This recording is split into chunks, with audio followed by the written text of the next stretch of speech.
Daugavpils reģionālajā slimnīcā ir ieviests robots zvans. Lūdzam iedzīvotājus atsaukties uz ienākošo zvanu 654 22 419. Tas ir mūsu robots zvans. Viņš aicina jūs nospiest taustiņu 1 vai taustiņu 2 un atgādina par pierakstu uz izmeklējumiem vai konsultācijām. Ja vizīte ir apstiprināta, tad jums jānospiež taustiņš 1. Ja jūs atceļat vizīti, tad jums jānospiež taustiņš 2.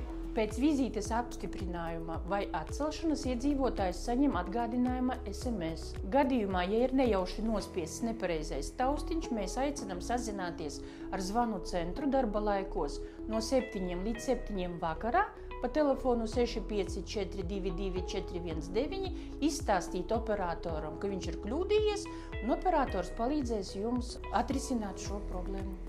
Aicinam iedzīvotājus būt atsaucīgiem un paldies par sapratni!